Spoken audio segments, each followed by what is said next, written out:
Let's get a little like, yeah, going. Woo! Yeah, it's a Thursday? Wednesday? It's Wednesday. Here we go. All right, everyone, let's welcome Hannah Hart. Hello. Hello. And I don't know if she needs an intro, but I'm going to give her an intro anyway. And don't forget to introduce yourself, too. Oh, I'm Stephanie Lumpkin. I work on YouTube, and I am very honored to be moderating this chat today. I'm very honored that we chose pumpkin colors without texting at all, you know? All right, so Hannah has been creating YouTube videos in a series called My Drunk Kitchen for a while now. But she's also co-produced and stars multiple films and hosted her own show on the Food Network called I Hart Food. In 2018, she launched Hannahlyze This, self-help podcast. That just can't help itself. And she currently produces and hosts Tasty's Edible History on Facebook. Mm-hmm. No resentment there. No resentment there. But anyway, Hannah is very authentic, and in her content, she has established herself as one of the most influential voices in the LGBTQ community. And she's gained her recognition as one of the Hollywood Reporter's new digital disruptors and one of Forbes 30 Under 30. Wow. Yeah, what a blur. So you were born and raised in Northern California, and you currently reside in LA with your fiance and your 2 cats. Thank you. So I do, it's true. You can follow, actually you can follow my cats on Charles_and_lady on Instagram. They're great cats. We try and do their Instagram, but we don't care that much. We like to text people cute pictures of them. But most importantly, Hannah's here to talk about her book, My Drunk Kitchen Holidays. And she's a 2 times New York Times best-selling author. And probably 3 times, should I say? Knock on wood, but you know what? Let's not even worry about it. Nobody asks, New York Times best-selling author, how many times versus how many books did you publish? So hey, if it's 3 times, amazing. If it's not, that's okay. Hannah told herself. Perfect. So I got the pleasure to get the book before this chat and read through it, and I feel like I identify with you a lot. I mean, I think part of your personality and who you are is to make people feel like you connect with them, and you did a great job with me. Oh. So thank you. Oh, thank you for reading the book. That's so sweet. You guys should do that too. HannahHart.com/book, or they're for sale in the corner over there. Yeah. So one thing that really called my attention Yeah, the book's not even out yet. So you guys can get a book today. You'd be insane not to. Oh my God. It just occurred to me it's not October 22nd. Yeah. So, yeah, okay. I'm gonna put a little latch on them. Sorry, continue. No problem. So one thing that really called my attention is the concept of the book, that you create your own traditions. That really resonated with me. So before we start talking about the book, tell me a little bit about how you've gotten to this point in your life, and have you always been trying to get to this point where you're writing books? Oh, yeah. Well, I think that's a great question. For me, writing books in particular has always been near and dear to my heart. I'm a book lover. I love them as pieces of art. I love them as written works. There's a lot of ways you can enjoy books now, audio, you can do the ebook, et cetera, et cetera. So when I got my start online back in 2011, and we can skip that whole kibosh. It goes a little something like this. Back in March 2011, back when YouTube wasn't really what it is today, I got my start by making a video as a joke for a friend of mine. And then when 100,000 strangers saw it, I thought, whoa, is this an open door into media? Et cetera, et cetera. 8 years of pioneering later, the idea of the YouTube star exists, and I'm now on my 3rd book. So that's the long and short of it. Thank you. I just, it's funny because it's one of those things I'm going to be saying all day, every day for the next 2 weeks. And so I figure in the house of Google, in the house of YouTube, maybe this is the one space where I don't have to explain how YouTube got its start. So I'm going to lean into that. But anyway, my biggest ambition back in that time was to maybe one day publish a book. Yep. At the time, no other YouTubers had published books yet. There was John Green, who was an author who then became online content creator. But at the time, going from YouTube to books didn't exist. So people looked at me like, you're crazy, you're out of your mind. Why would you want to publish something that's part of a dying industry when here you are thriving in the new budding industries of entertainment? And I said, screw you, I really want to publish a book. So My Drunk Kitchen, the first one, A Guide to Eating, Drinking, and Going with Your Gut, was really about surviving. It was a testament to my 20s. It was about taking the child you and helping them come into your adult self while forgiving them for the mistakes that they make along the way. So My Drunk Kitchen Holidays is now, what, 7 years after that book. And it's very much a testament to my 30s, which is about building the foundation and the family that's going to be behind me. You know, in your 20s, you're processing and letting go of all the things that you brought with you to that point. You're deciding, okay, these are the parts of me I'm going to keep. These are the parts of me I'm not going to keep. When you get to your 30s, you get to benefit from that. So if your 20s are surviving, your 30s are thriving. And that's something that I think, especially in today's climate, I really wanted to put my words out there and put these thoughts out there because there's so much to savor and celebrate, even though there's so much that is bad.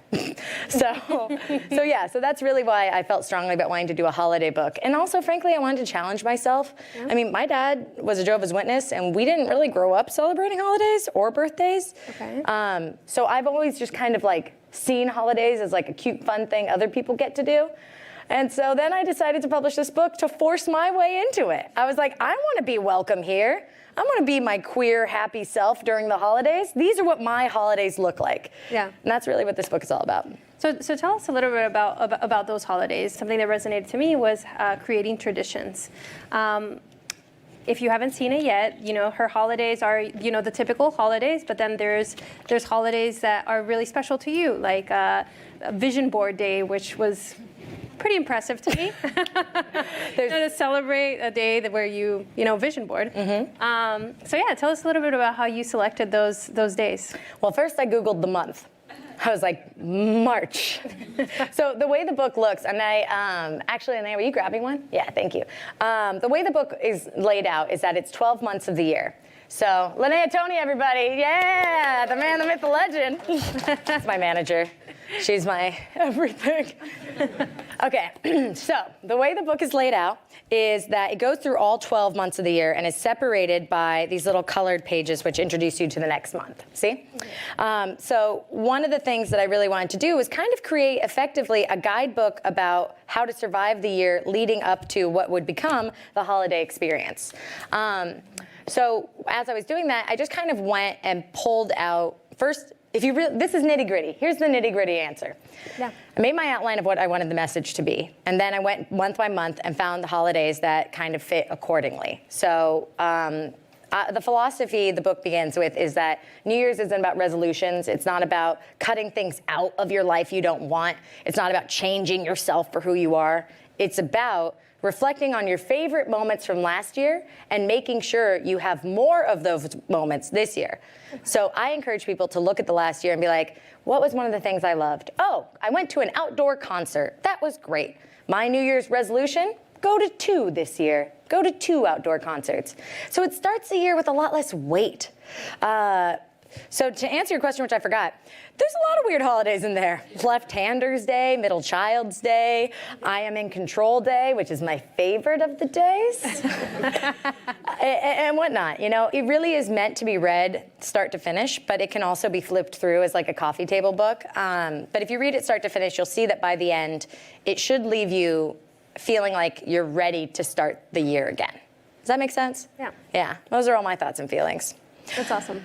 And there's also some real recipes in there. So it's October, and there's a very interesting story about your fiance. Congratulations. Oh, yeah, you did read the book. Yeah, it's funny. Sorry. Do you want to tell us about why you love October so much and a little bit of the insights of your relationship with your partner? Yeah, absolutely. Ella, who's my fiance, she appears often in the book, not constantly, but as often enough your life partner would, right? And so, like, we talk. So in the Valentine's Day recipes, we make sweet and savory cupcakes because relationships are about balance. So this is kind of a nod to that. But there's also a recipe in October for garlic pasta, like this pasta dish. And I talk a little bit about it in my most recent video, vampire garlic fries. Long story short, I kid you not, but for the first 3 months of our relationship, Ella Milnichenko, was battling the idea and belief that I, Hannah Hart, was in fact a vampire. Just a real ass vampire lady.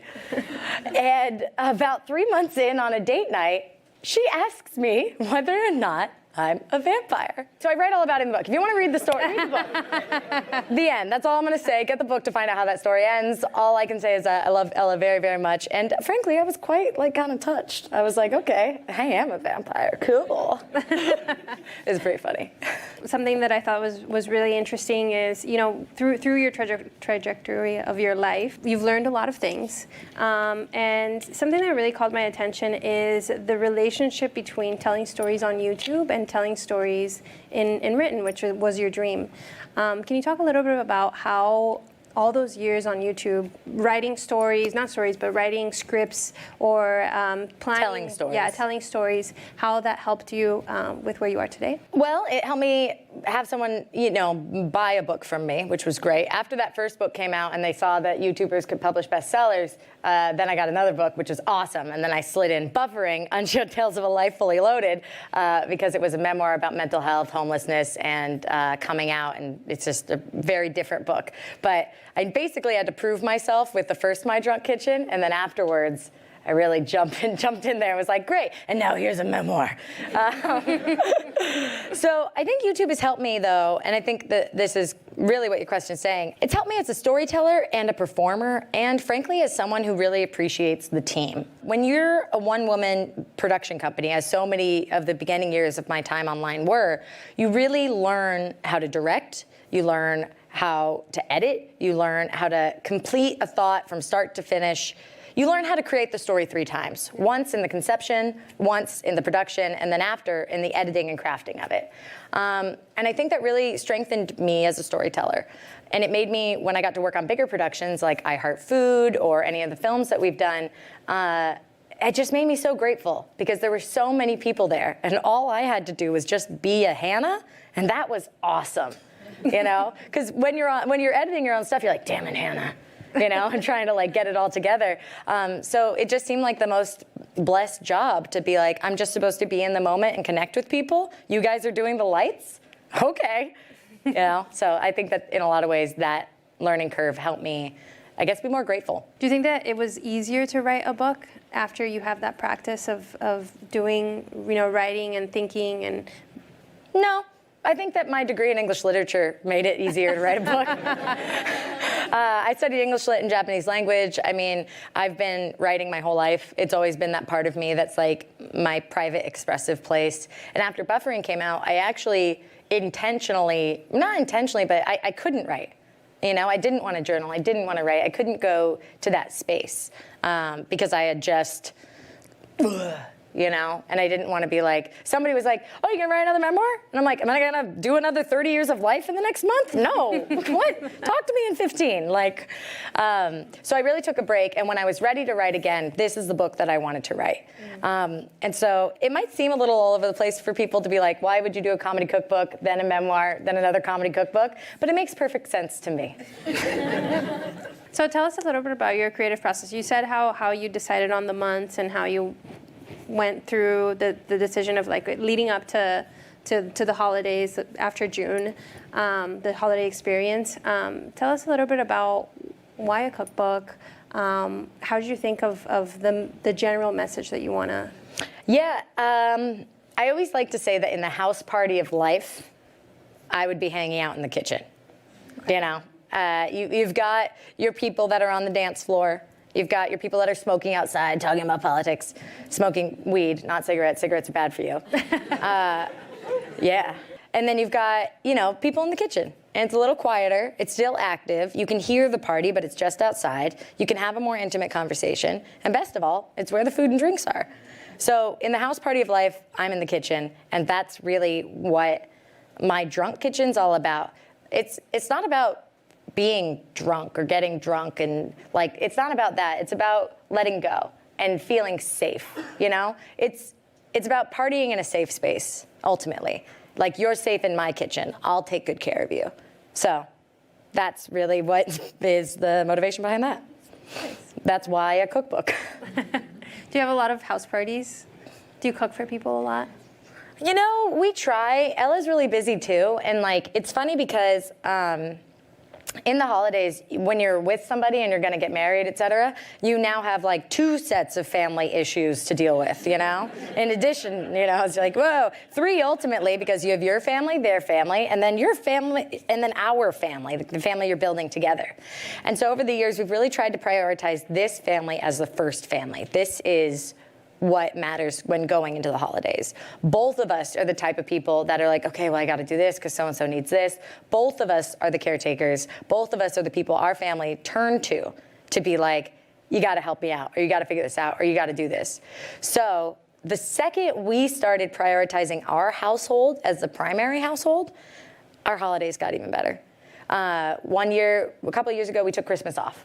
I was so exhausted. I think it was after Buffering came out. I was like, I need to be like alone. So we just went off to the woods and it was just the 2 of us. And that's something I would have thought unimaginable to do when I was younger. Like, not figure out some obligatory event, just enjoy the holidays, get some rest, you know? But we did it. We did it and everyone lived. There was some huffing and puffing, but everybody lived. And then the next year we hosted Thanksgiving. And we had the energy to host Thanksgiving because we took a break. In this book, there are only 4 recipes I would encourage you to follow. Those recipes are in the month of November, my favorite month because of my birthday, Scorpio. November 2nd, just FYI. I want to tell Google to get me something. So in November, what I chose to do with this part of the book is put the 4 Thanksgiving staples, like the 4 dishes we make and how we make them. So if you're celebrating alone, or if you're celebrating with a family, or if you're celebrating with your friends, this is kind of a way of celebrating with us, too. So one of them is a recipe for garlic-ass mashed potatoes. And I won't show you the rest because you have to buy the book. But that recipe comes from me because I really love some roasted garlic, buttery mashed potatoes, you know? I like mashed potatoes almost like they're like a seasoning, you know, like to add them to every bite, you know? And they're also good enough to just eat exclusively, but these mashed potatoes are kind of designed for incorporation because that's how I eat my Thanksgiving meal. If it doesn't all mix together, well, not like that, that'd be disgusting, but each bite intentionally mixed together, that would be good, etc. I know people were like, what are you gonna do, make like a Thanksgiving smoothie? I was like, absolutely not, that's disgusting. Yeah. No, that's nice. So, no, I mean, in that aspect, like I mentioned, I feel like I relate a lot. Like I'm bicultural. My mom is from Nicaragua, my dad is American, and we've had to really decide on traditions and like what is gonna, what's gonna carry on. And now I just got married. Oh, congratulations! Thank you.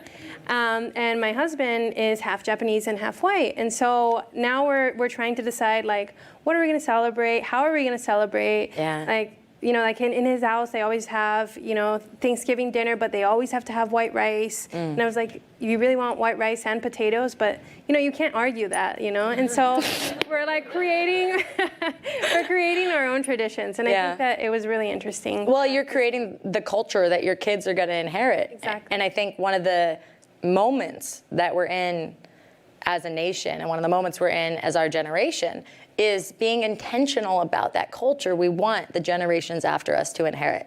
That's kind of the meta of where we're at. And it comes out in those moments like this of like, you know what? Yeah, we'll do rice and mashed potatoes, because that means something to you and you mean something to me. And that's the lesson we want to teach our children, What was the first YouTube video you ever saw?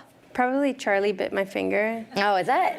See, that's okay. That's the perfect example because that's the generation of that's the era of YouTube that I entered. It wasn't like, oh, we have shows. There was like just the very beginning of like Jenna Marbles and like the Fine Brothers and this kind of weekly programming. But when I thought of YouTube in 2011, I thought of Charlie bit my finger. Yeah. And that's why when I uploaded a video and sent it to somebody, it's not absurd that I thought no one would see it. Because I was like, here you go, Hannah. I'm sending it to you via YouTube. Because putting it on Vimeo would have been ridiculous. You know? But yeah, Charlie bit my finger. I think mine was probably this dancing cat. I'm a kitty cat. I think, you know what the beginning of YouTube was? It was memes. Or a lot of it was memes. And what we call today like meme culture was what the early onset YouTube was. And now it's great. So you're a cat lover. Yeah. Oh man, I mean, I am a cat in my mind. I'll show you. There's a mental health day in the book I celebrate by talking about our cats. And by the time Charles, my beloved baby boy, almost died within the first 10 days of us getting him. This is me kissing him. Oh. This is Charles Xavier. Charles Xavier Hart. He's very special. Someday I'm going to write a children's book about him. He's got short legs, but he can do everything that Lady, our other cat, can. You know? Spoiler alert, see you 4 years from now. So, yes, I love cats. What was your question? No, Do you have a cat? No, I do have a cat. Do you have two cats? No, I have one. One cat? Two cats are easier than one. Is it? Oh, yeah, true. Yeah, two cats are easier than one. One cat is like, what are you gonna give me? I'm bored. I'm gonna destroy all your toilet paper. Two cats, they have each other. So even when you're not home for a long period of time, they're like getting each other's yayas out, you know? That's good advice. Get two cats. We're gonna need another. If there's anything you take away, besides your copy of My Drunk Kitchen Holidays 5 days early, it's gonna be get two cats. I love food. A lot of people that live in New York also love food. What's your favorite restaurant in New York? In the city of New York. Yeah. I have many, many, many favorites by category. Okay. I will say that one that I can't get an equivalent to in LA, or at least haven't found, is Keste, the pizza. Now they deliver it. It's not as good delivered. You gotta go to Keste. It's a tiny restaurant. You gotta go and you gotta get the pizza there. My favorite is the Pizza del Papa. It's got like a butternut squash cream sauce. It sounds crazy. And a smoked buffalo mozzarella. Smoked. Oh, it's amazing. That sounds really good. Oh, it's so umami. It's absolutely fantastic. And then, yeah, if you get delivery, it's fine. And then also get the burrata. Also, I think that a blending of both our needs is that I will repeat the question so that viewers online can hear it. So you guys can stay in your seats, and I'll repeat the question. That way nobody has to stand up. Except for Alan. Go for it. Oh, hi. Thank you for coming. My first YouTube video was peanut butter jelly time. Peanut. That one? No. That's Yeah, peanut butter jelly. RuPaul. Peanut butter jelly. Peanut butter jelly with a Different. baseball bat. You know that one? Yeah. Okay, anyway, sweet or savory? Definitely, without a shadow of a doubt, savory. 100%. I think of sugar as a seasoning, not as like a factor. It's like people treat sugar like they treat like things that are doing other things, like butter or milk. Like those are adding to the texture of, like, elementally you need these things to actually complete what you're working on, right? Sugar is great, but I think we could use like literally half the amount and we would still get a sweet thing. So for me, I'm definitely savory, but mostly because I just don't like the way a lot of sweet dishes are prepared. Talking about preparing sweet dishes, do you want to decorate some? I'll decorate the cupcakes. Yeah, I'll decorate the cupcakes. The other thing is that in the book for the Valentine's Day, we do the sweet and savory cupcakes, like I said. And all I'll say is blue cheese frosting. Okay? I know. You're like, what? How's that even going to work? It does, but there's a reason why. You got to get the book to find out. Okay, so I'm going to go ahead and start decorating these beautiful little cupcakes. Fear not, there are many, many. Stephanie, thank you so much for your service. There are many cupcakes that I did not touch or decorate. I encourage you to use those. And yeah, they're right here. Let's get started. I'm going to do it. So, yeah. We can actually take your question while she'll decorate while answering the question. Yeah, so yeah, you're good. Ask away. I can multitask. So if you have to write a book in the next 15 years, which you are, so I'll read that too, which YouTube star, if you had to write it with someone, which YouTube star would you write it with? John Green. No, just kidding. Which YouTube star would I write a book with? That's a great question. And I'll answer as I make a little ghost cupcake. So we've got a nice little chocolate bottom and a sweet little buttercream top. So, yeah, I think probably somebody that would write in a way, like I've never done anything fiction, you know? So I would love to learn from that. But writing is such a personal process. I don't even know how I would write a collaborative book. You know what I mean? I know Grace and Mamrie are my best friends, and today I'm posting a video with them called My Drunk Pumpkin 2K19. And do you push this down? The back. Oh, check it out, guys. We're learning together. Stephanie, you want to hold this up so that everyone can see? Yeah, now you're involved. Here we go. Called My Drunk Pumpkin, and it's a tradition we started years ago back when we were in our 20s. Okay, let's do it. Oh my gosh. Oh my gosh. So this one, actually, I'm gonna decorate like a Haagen-Dazs. Cool. I think I need a bigger tip. Ooh, ta-da, number one. I'm not an expert, I'm an enthusiast. That one's for you, babe. Thank you. Do you want one because you asked a question? How do you want it? Do you want a vanilla style, or you want to? Just have fun with it. Have fun with it. Okay, this is fun. Okay, I'll give you a vanilla moment because we haven't done that one yet. And then, do we have the other? We don't have the other tips. With icing already. We use one with icing already and decorate the top? Yes. You know what? I'll give you one of these. Do whiskey? Yeah, right. I'm gonna. Oh no! Now your statement inspired me. So I'm gonna do. Sorry guys, this is what it's like when I film My Drunk Kitchen. That's why I can edit it down to 5 or 6 minutes. I spend like 45. Oh, we have another question. Hi. Oh, ask a question, get a cupcake. Hey. Go ahead. I don't have a question. I just want a cupcake. Okay. No. No. People are always surprised that I like My Drunk Kitchen because I come from a background where I've really sort of seen the dark side of alcoholism and some real destruction. Yeah. But I wanted to just, for the most part, just say thank you to you for having something that, takes a thing that can and has been really, really dangerous and makes it just lighthearted and fun and innocent and not, and really just something good on top of everything else. And for the most part, I just wanted to say thanks for that. I really appreciate that because I come from a similar background. And I think it's actually, my favorite quote by Mary Oliver is, someone I once loved gave me a box full of darkness. I learned years later that this too was a gift. And I actually think it's my own family relationship and personal understanding of how dark alcoholism is and what it does to people we love that allows me to do this because I can keep myself safe and healthy. I think that if I was in jeopardy of that, I wouldn't be standing here 8 years later with a fully sustained career, And that's kind of the thing I want. That's what I mean when it's supposed to be a safe space. I go up and show up for interviews. People are like, you want to do shots? And I'm like, it's 11 a.m. Jesus Christ. And thankfully I'm like, direct enough that I'm like, no. And I had no, oh my God, well, are they going to feel weird about me saying no? It's just not my nature. I'm like, no, thank you. That's gross. What a weird way to start the day. And if you have a question. Very much appreciated. The question is pretty tangential, and I'm not even sure if you can answer it, but is there any possibility of seeing you show up in the new season of Being Puppy Cat?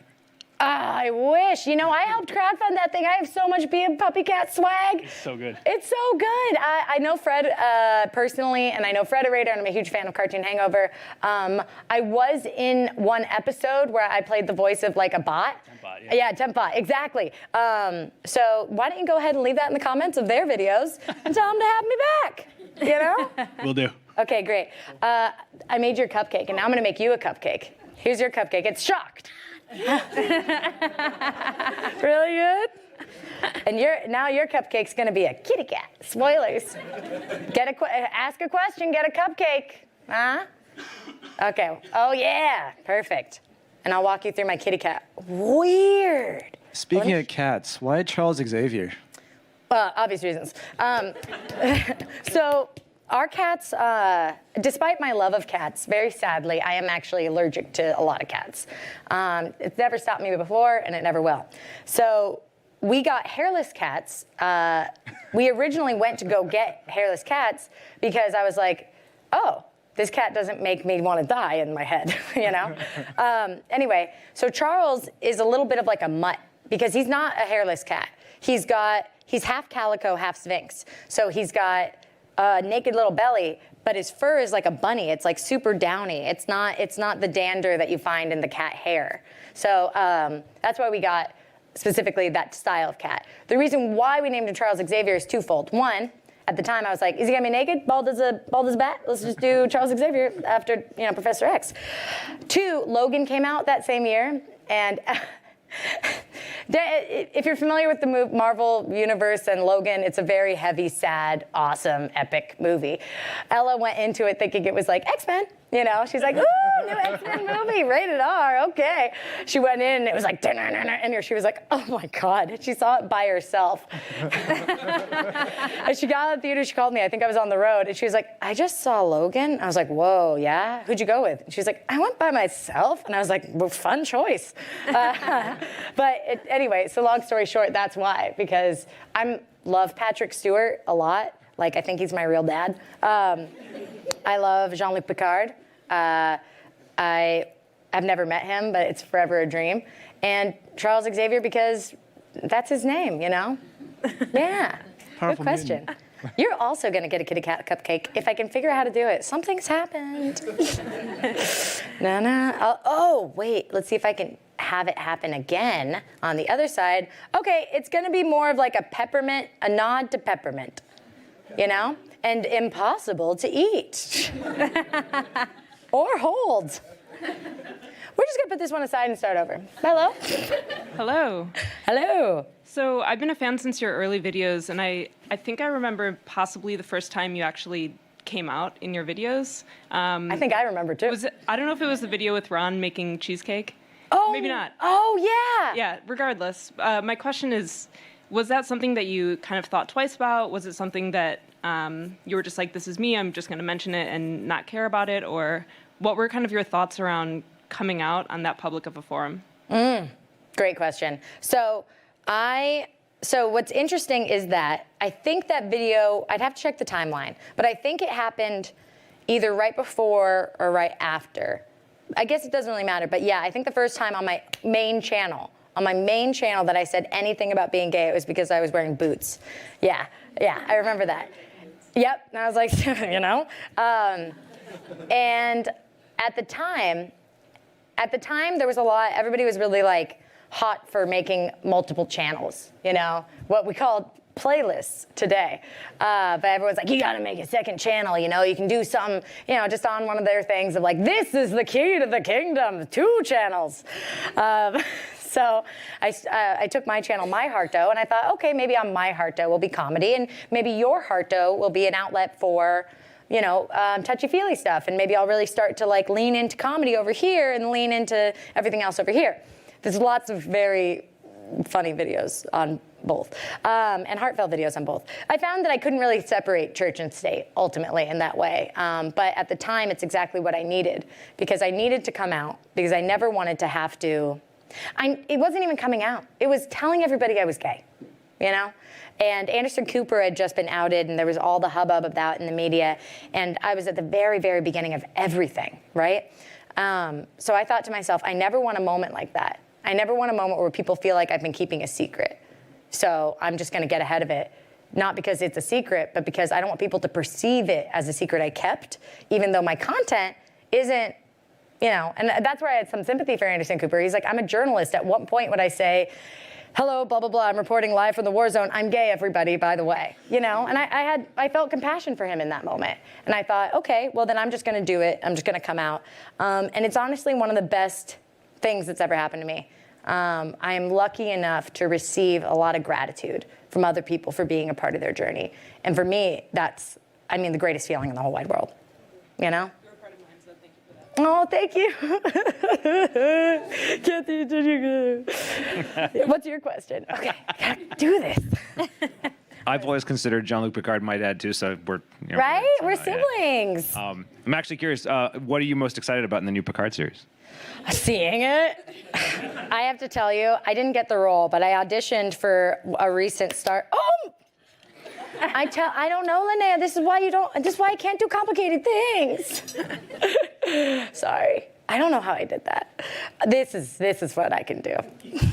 This is my speed. Decorate. I'll decorate, yeah. Well, it's hard because I think that this is a pretty, yeah, thank you. Yeah, that'd be great. Oh yeah, if you put white stuff on top. I auditioned once for a Star Trek thing, and it was one of the most, I've never, ever worked like gotten so excited about an audition, and it was for Star Trek. I also auditioned for a Star Wars thing, and I was like, cool, very cool. They're not really the same for me. So I didn't get the part, but to answer your question about the Picard series, I don't know. I'm really curious to see what they're going to do. I mean, frankly, I just really hope CBS All Access wants to do some online digital promotion, and then I can be like, I will fly myself to wherever Patrick Stewart is, and I will meet him. I met Whoopi Goldberg. That was amazing. We played the Newly Friend game. Here's a cupcake that's happy to see you. Here we go. There. Thank you so much. Please enjoy. Oh, yes. Thank you. Thank you. What about you? What are you most excited about for it?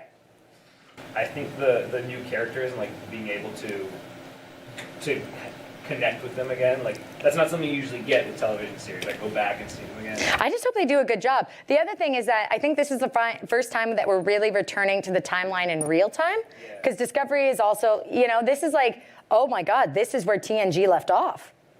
Or Deep Space Nine, or Voyager, whatever the most recent one was. No, Voyager, they traveled to different, like, quantum, so, like, whatever, different quadrants.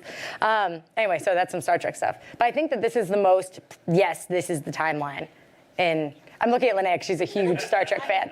Deanna Troi, Riker's in it. Deanna Troi and Riker are in it? Yeah, the new promo has. I don't like to look, because I don't like to get my hopes up, because I fear disappointment.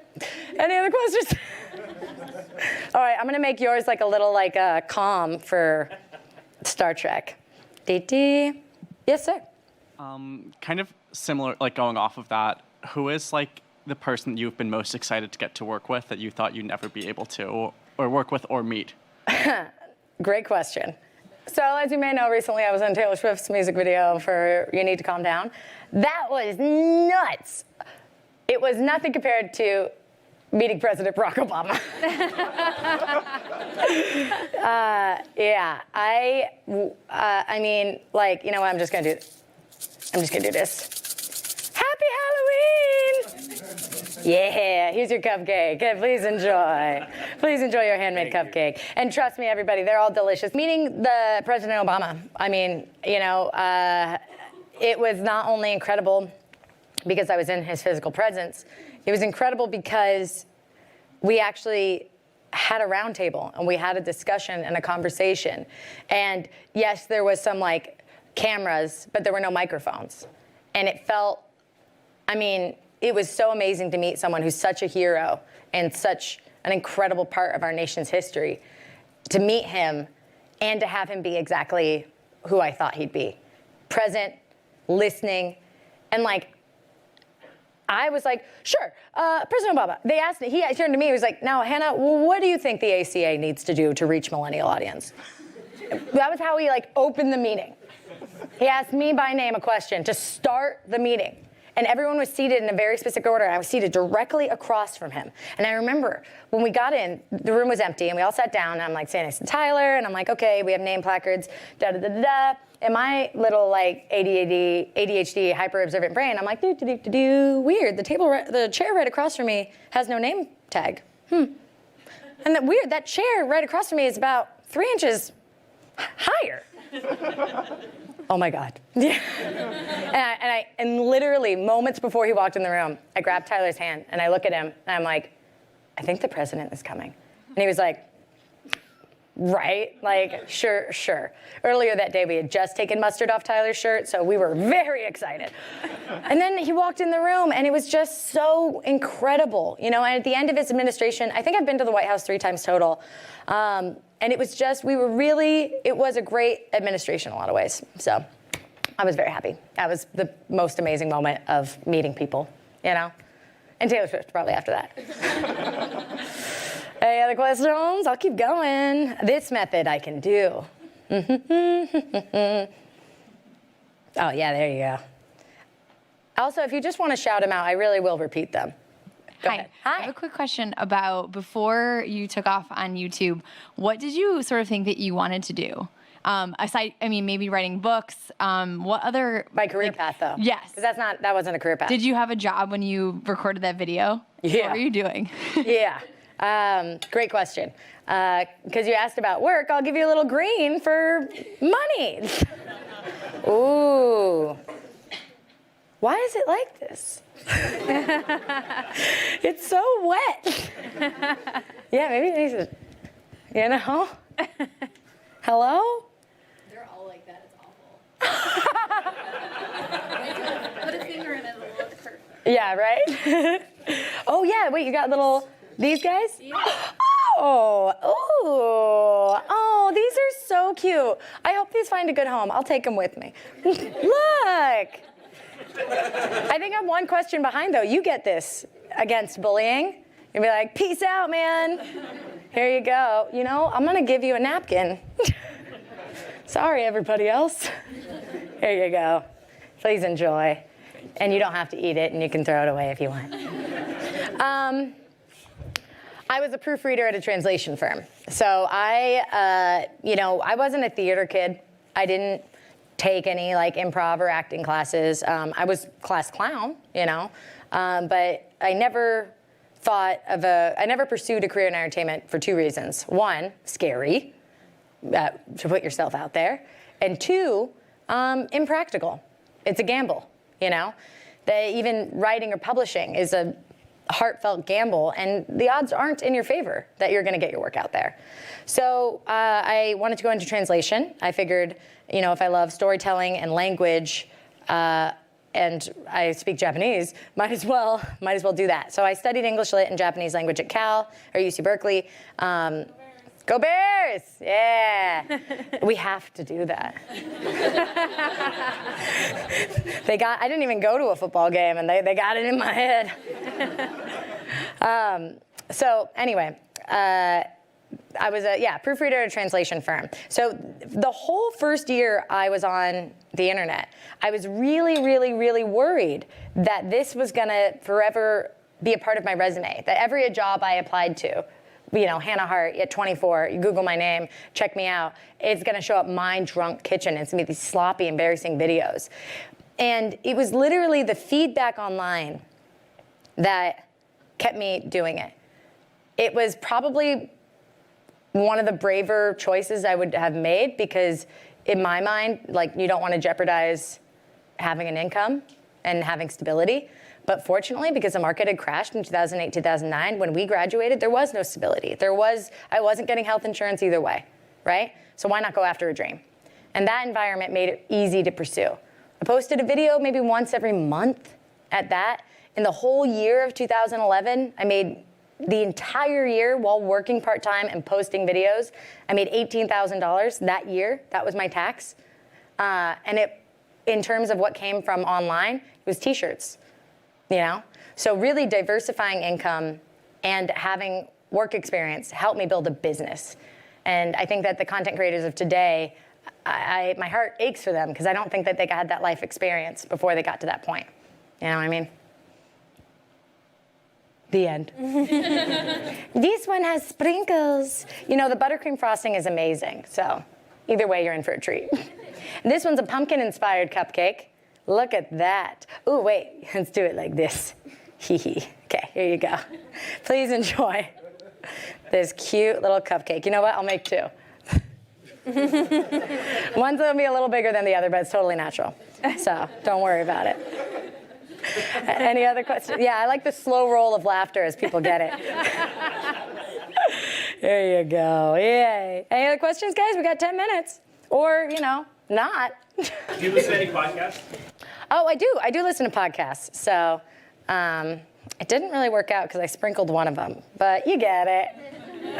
Here's cupcakes. Who wants one? I made two. You can take one. Do you want one? You can take one. There we go. And then this one's for her. Yeah. And then here's your napkins. Get yours. Here you go.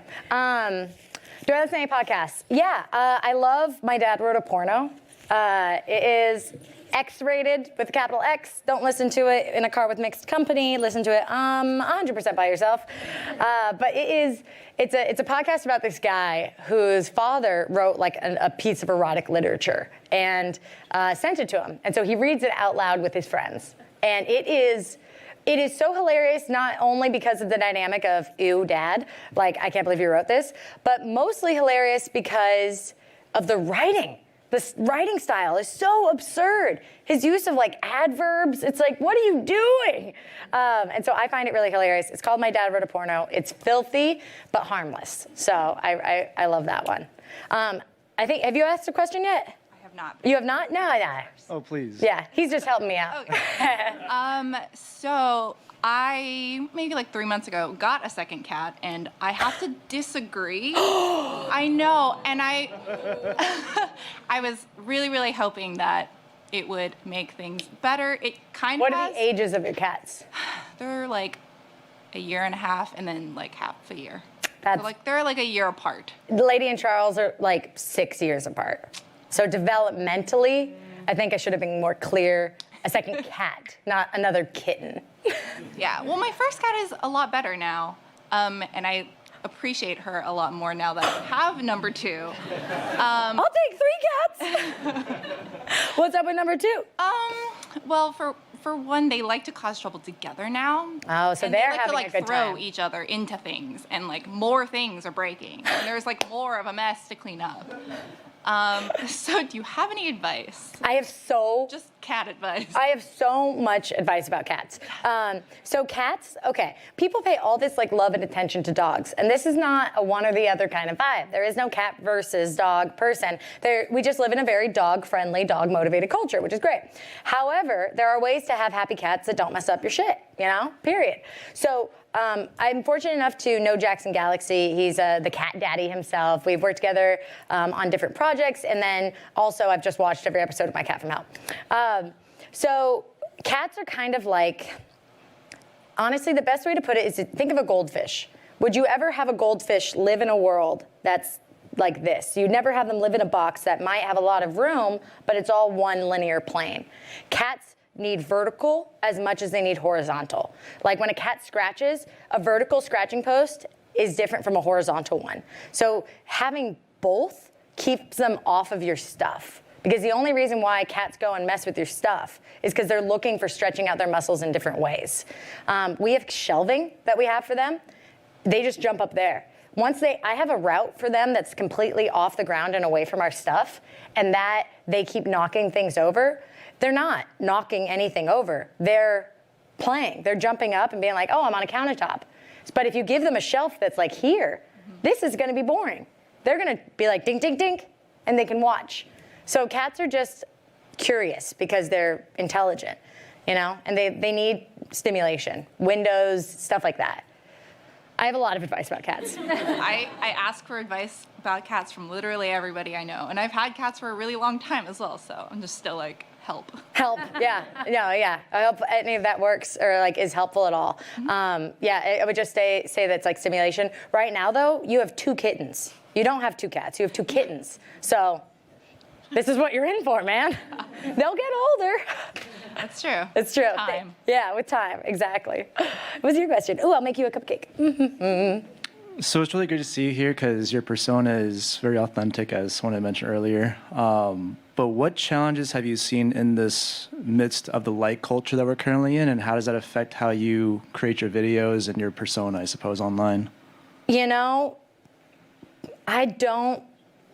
That's a great question in terms of the like culture. It would destroy my soul to be in the pursuit of views and likes. It hurts because all the times that I've made a video that I don't love, or that I'm like, this one didn't do it for me, but I guess to feed the system, I gotta keep regularly posting, which turns out it's not true.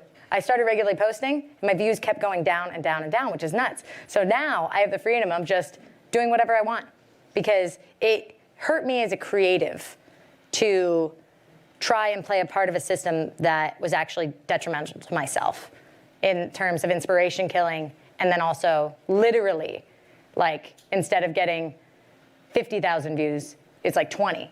And I was like, turns out regular content creation, not the trick after all. That being said, I just can't live that way. I wouldn't be able to work in this industry, and I love this industry. I love entertainment. And I'm fortunate enough that I have a 98% like rating on all of my content. Like, it's 98% for the last 8 years, lifetime. And I think it's because I only make stuff that I would want to watch, and I don't shit talk. I don't promote negativity. I don't promote like sugar, gumdrop positivity. It's just I am me. And so the people that find me on my little corner of the internet, they're happy to be there, and I'm happy to have them. So that's how I survive it. It's funny because I get interviewed all the time about like strategy and like content creation and how do you make this and how do you get this and how do you build this? And I'm like, I don't know, it's a game I don't want to play. So I definitely think you should ask somebody else. I think the answer is going to be money. So those are my thoughts and feelings. Yeah. Okay, you guys, do we have any questions? Let's do one more. I would line up for the last year questions now. I just wanted to know where you saw My Drunk Kitchen in, say, 10 years. I don't know. That's a great question. The question is, where do I see My Drunk Kitchen in 10 years? I don't know. I really don't. I mean, for me, it's like, it's hard to answer that because I work in the present, you know, and I don't believe in making like a 10-year plan. I believe in having a 10-year goal, but that goal needs to be something that's as true to you as possible. So for me, it's like, okay, in 10 years, I want to feel safe. I want to feel like I've got a good structure underneath me, that I'm okay. So what does that mean? Okay, well, for me, that means building a lot of residual income so I don't have to be constantly generating new projects because I don't get a regular paycheck.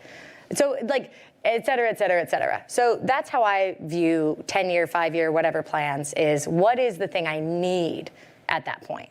Because everything else you can figure out as you go along when you're in the present. Sometimes when you make a 5-year plan or a 10-year plan, if the first step doesn't go well, you're like shattered. You know? You're like, oh no, that first step, it's supposed to lead to steps B, C, D, and E. You know? What am I gonna do now? Which is why I encourage the idea of the goal, because then there is no first step, there's just starting moving towards your goal, and you can redirect and pivot and just do whatever you're doing that continues the momentum towards your goal itself. So that's my take on the 10-year plan. This is where I'm at right now.